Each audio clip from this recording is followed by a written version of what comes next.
The DJI FPV system is the future of FPV. A unit itself is now almost perfect. It's very exciting to have this DJI FPV digital system.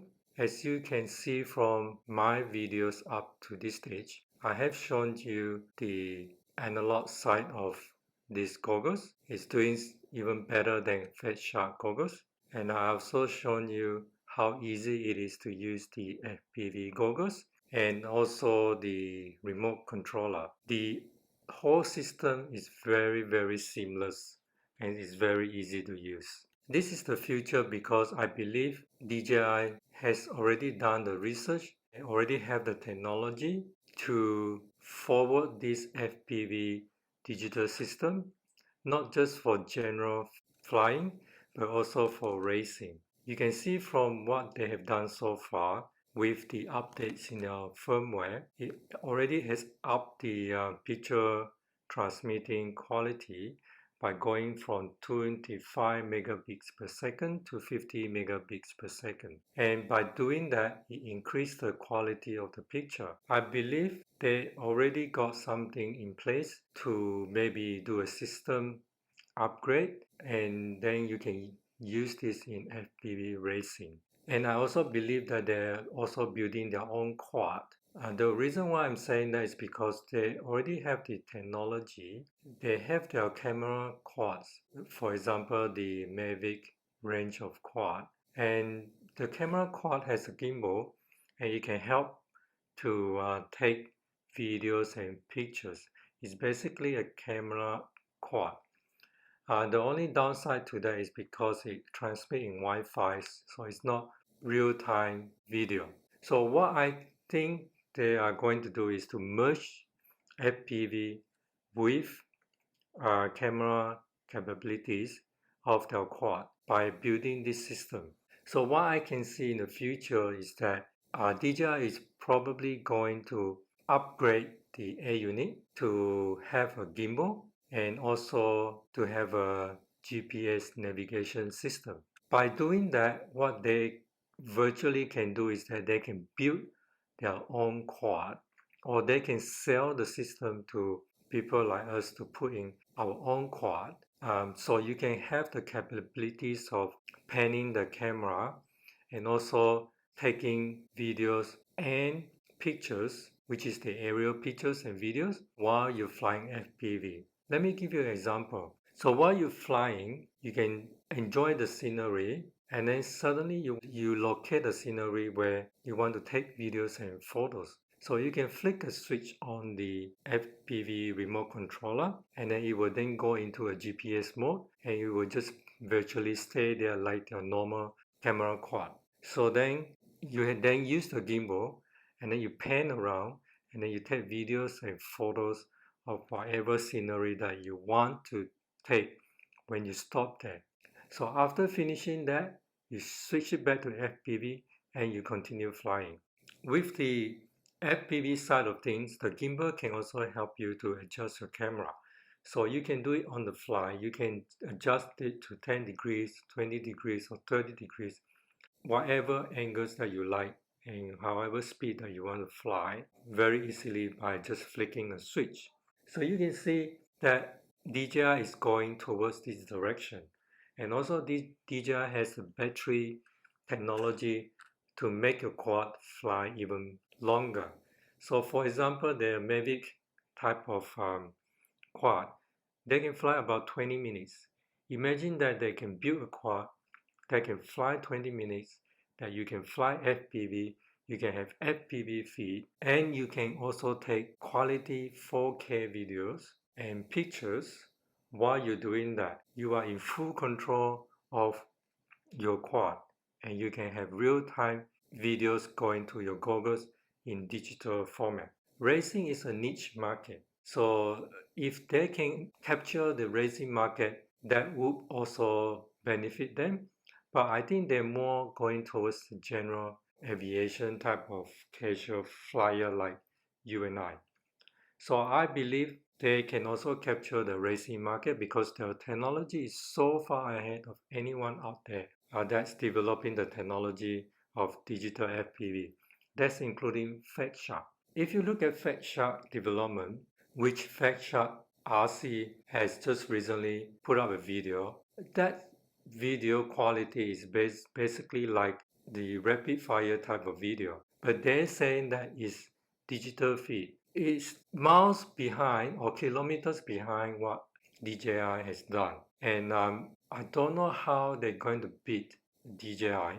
And I can see from the video that Fat Shark is virtually a one-man show. The owner doing the development and also the testing himself. In the video, he was testing his system, the Shark Bite or the Bite Frost system. And he says that it's good to go for full production. But if you look at the video, you're going to see and you're going to ask, why are you doing this? It seems to me that he's like hobbyist like you and I, who just think of some ideas and who just want to develop it. But when he has a result, he just produce it and sell it without thinking of the future development. He just wants to get it out of the market as soon as possible. So how do you expect people to buy into that and keep giving him the money, whereby DJI has already got the system in place? They have the money, they have the technology, they have the research. So they are miles ahead, and probably by next year, we're going to see a DJI quad that incorporate what I have just said. I hope they do it because then it will push forward this FPV digital camera type of hobby to a next level. And because DJI works with government, so it will help the hobby to become legalized so we can fly FPV with approval by relevant authorities. So the future is very, very bright for FPV digital, and I'm excited to see where it's heading. The only problem that you need to be aware of is that when you put your SD card or micro SD card into the goggles and the DJI Air unit, you must remember to format the two cards using the user interface in the goggles before you start using it. Otherwise, the card can get corrupted and you can't record in the DJI Air unit. The other thing that you must note is that with the DJI Air unit, when you fly a few packs and when it gets hot, the recording in the DJI Air unit may not operate for a while until it cools down. So what you need to do, just let it rest for a few seconds or a few minutes before you start flying again. And otherwise, the recording is very, very easy. You just need to set your recording to auto record on takeoff, then it will just automatically record. So all in all, the Air unit performs really well, and the best system that has come up for FPV quadcopter, and this will revolutionize the FPV quadcopter hobby. So DJI FPV system is basically this Air unit with a DVR recorder built into, like a GoPro that can record 1080p Full HD. And also the most important thing, the FPV video feed is digital. It's recording at 720p. And this one also has a receiver in there. So that's why you can connect to a transmitter. And then it has a video transmitter. You can connect to your video receiver through your goggles. So basically, it's a system that's built around this Air unit. So the Air unit is then attached to a standard FPV quad. So if I show you a normal FPV quad, it's something like this. It has the same or similar components, it's just that this one has an analog camera and it has a separate receiver.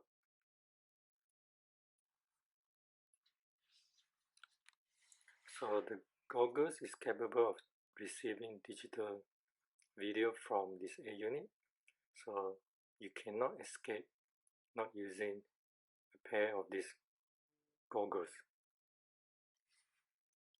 So you can see from here that this air unit is built to be put into existing configuration of all the quads out there that you can find for quadcopter.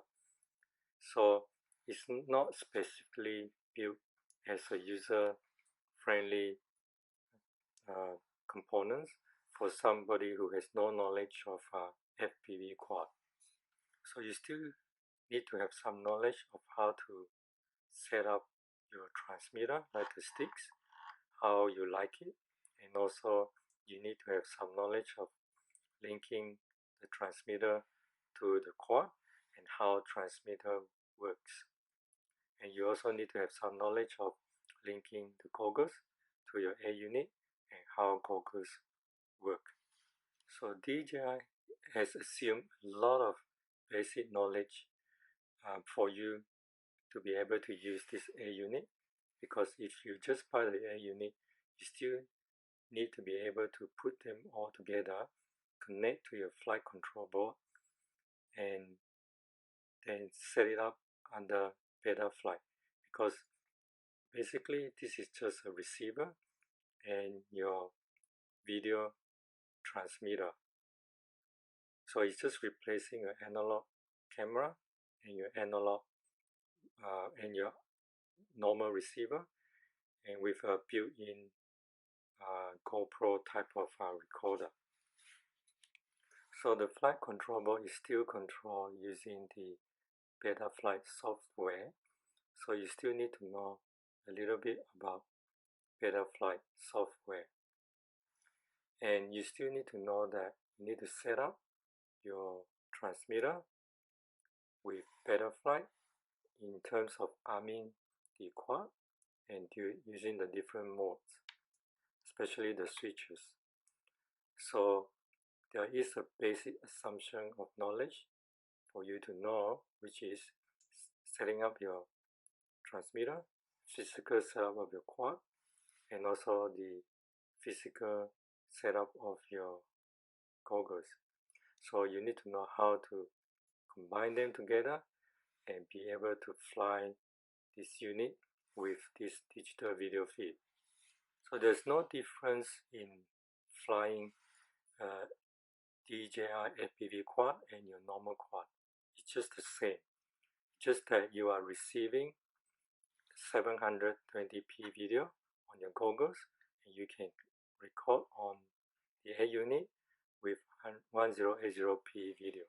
So if you want a different settings with your flight control board through Betaflight, you need to do that with Betaflight. And also your ESC, which controls the models, you need to know the BR Heli firmware. So there's no escaping that if you want to change anything on Betaflight. It has nothing to do with the air unit.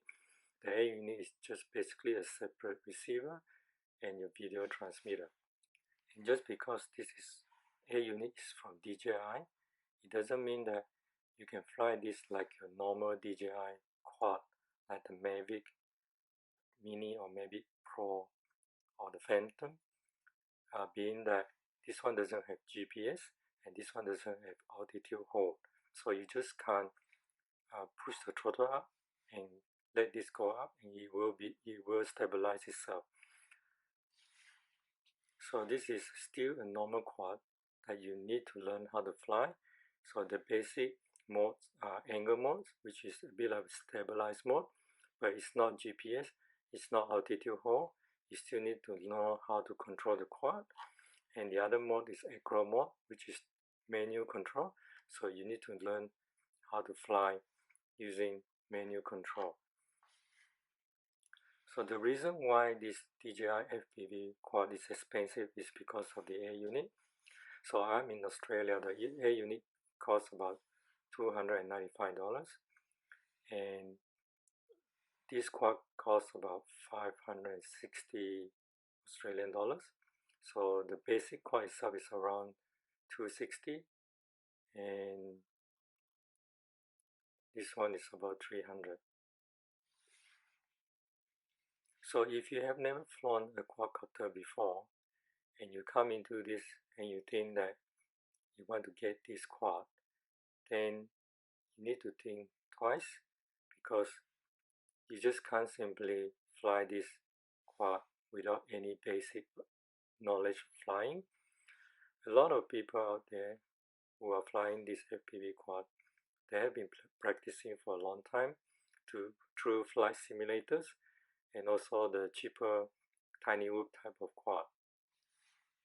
Although people tend to say that if you fly quadcopter, you need to crash a lot before you learn how to fly, but that's not exactly true, because you can learn how to crash in flight simulator, and then you can learn how to crash with a smaller quad, which is less expensive.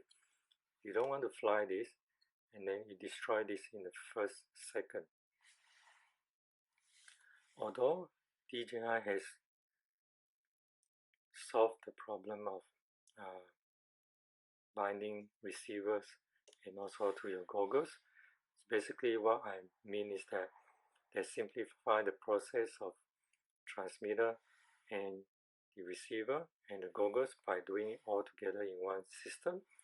You just press the button here and the button there, they bind. Same with a button here and a button here, and they bind. But everything else is still the same as the normal FPV quad, which is it has a flight control, it has these models, you have the control board that control the models, so it has to be controlled by Betaflight. So until one day DJI comes out with like a DJI Mavic Mini or Mavic Pro type of quad that you can use these two systems, and it becomes simplified and it's easier for you to fly. It's just like your flying camera. You just put it in the sky and you just move it around just by moving the sticks a little bit left, right, or whatever, and the GPS and the altitude hold just takes control of the quad. Unless DJI comes out with that type of quad, it's really very difficult for somebody who just coming into this without basic knowledge to be able to use the FPV system here and fly this quad.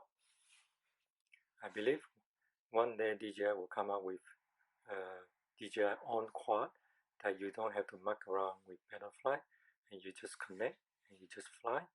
But in those type of situations, it's still very advisable for you to learn how to fly before you actually fly something so expensive.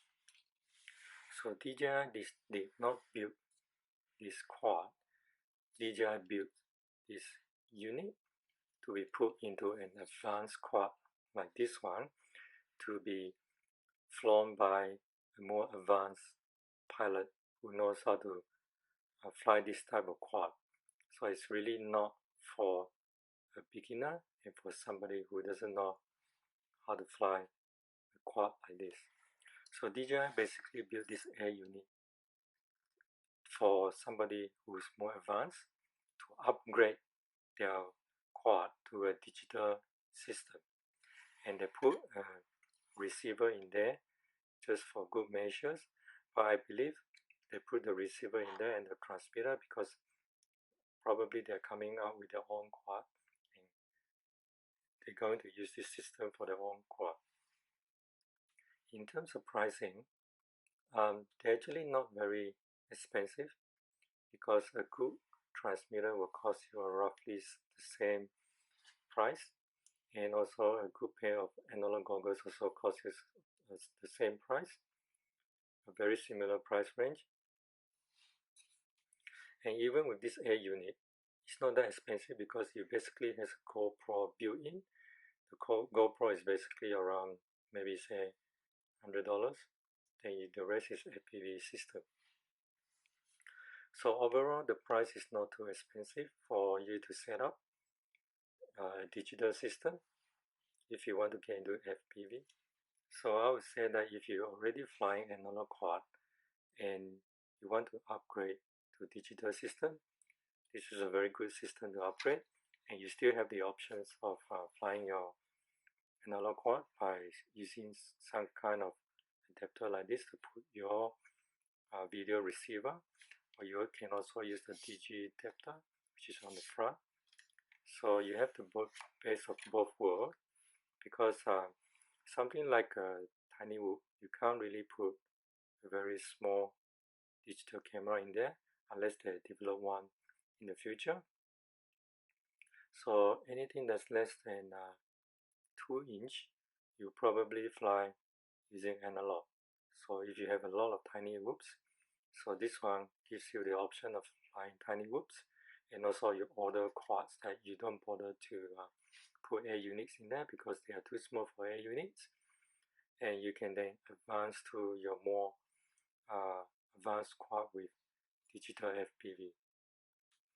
As for somebody who's new to the FPV hobby, I suggest that you can start off with tiny whoop type of quad like the Emax Tiny Hawk series, and using a cheaper controller like the Jumper series or Radio Master series, or even the Beta FPV Lightweight Radio version 2, and you can buy a cheap pair of goggles for you to start out.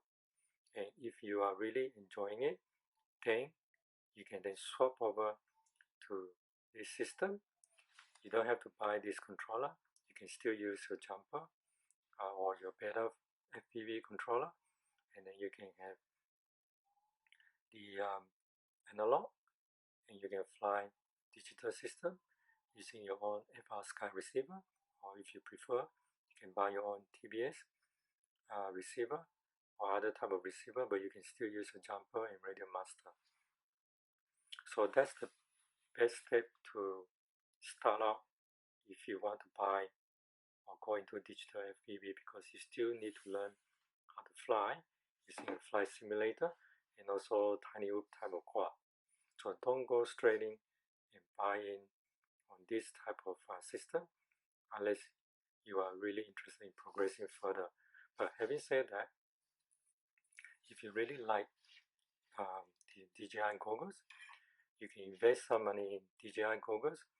You can spend a bit cheaper on the tiny whoop quad and also the controller, and then you can maybe buy a cheaper type of analog receiver there.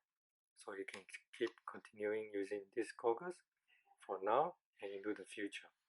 On the other hand, you connect your PC, turn on DJI System 2, and it will prompt you to activate. But once you put on the probe card, there's a bit of obstacles in pushing in the USB-C cable, so you just need to push the probe card down a bit before you can actually push it in. So the activation is very simple. Once it's done, then the air unit is activated. So when you connect your battery to your quad, the air unit gets hot very, very quickly.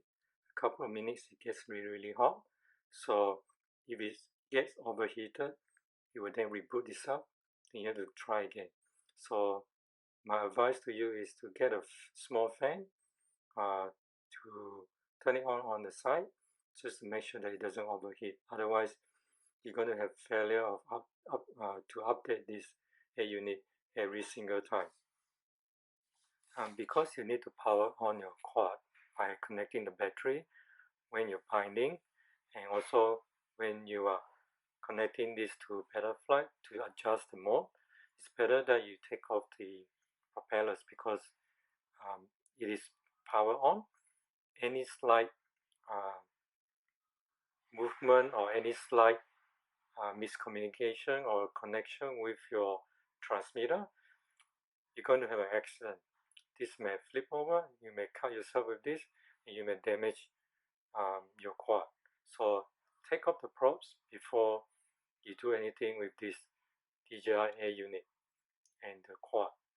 Either you are binding or you're connecting it to a Betaflight. So now let's try linking the goggles and the air unit together. So we need to power up the goggles first, and then power up the air unit.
So we should have an image in the goggles already.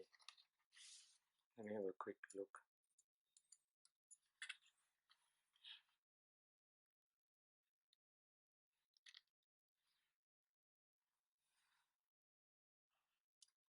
Yeah. You just record this.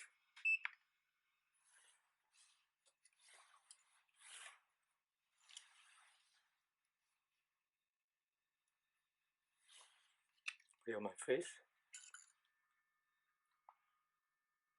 Yep. So that's how you link the two together. So we need to quickly disconnect the battery.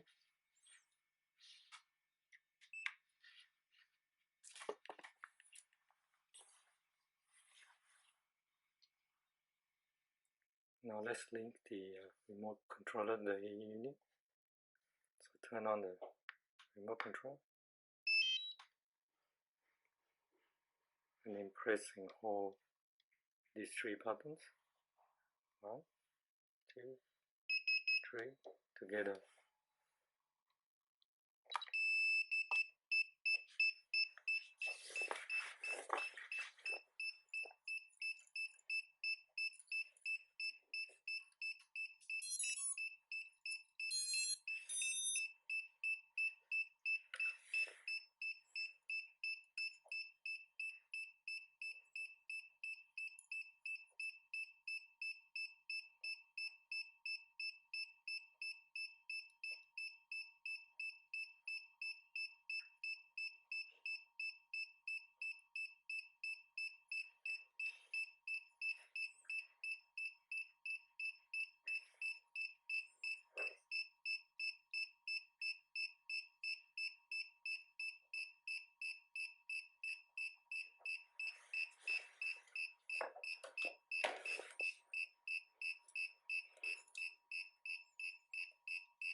So solid green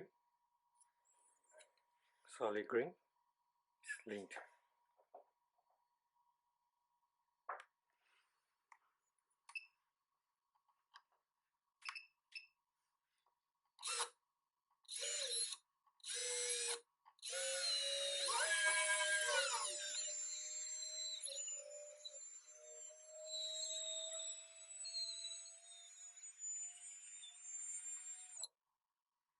So they're all working.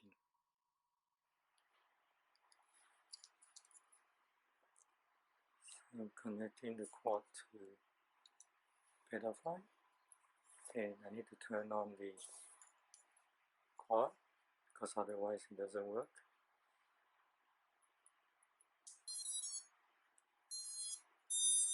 I put it in front of the fan so it doesn't get heat up too much.